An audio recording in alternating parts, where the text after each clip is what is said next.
Let's make a fall-inspired paper flower. I'm using 65-pound cardstock, 4 different colors, and some watercolor to add some dimension to the petals. So I'm using green for the light yellow petals. I added some water and then the watercolor on top.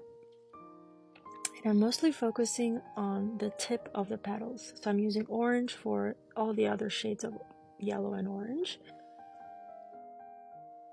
And I do the same thing for the leaves as well, focusing mainly on the edges of the leaves.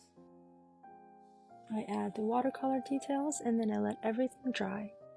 Once everything is completely dry, I fold the petals in half long ways, and then I get the base ready.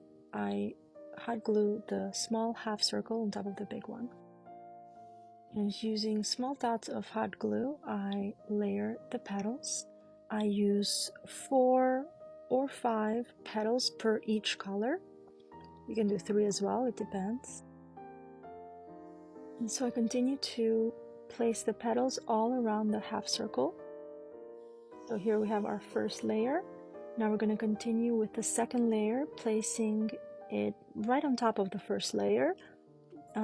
But adding the petals of the second layer in between the petals that are on the bottom layer. Continuing with the same pattern.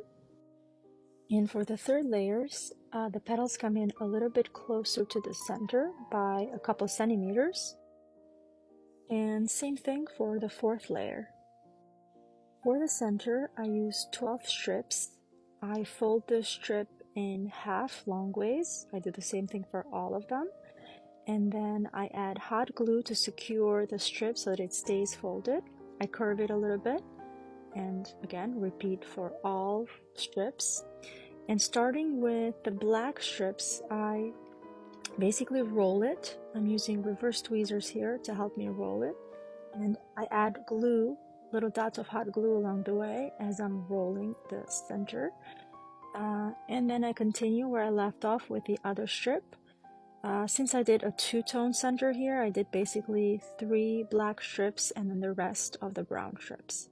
I fluff the center when I'm done to open it up, and then I place the leaves in that same pattern, so the darkest orange on the bottom and then the lighter on top, and that's it.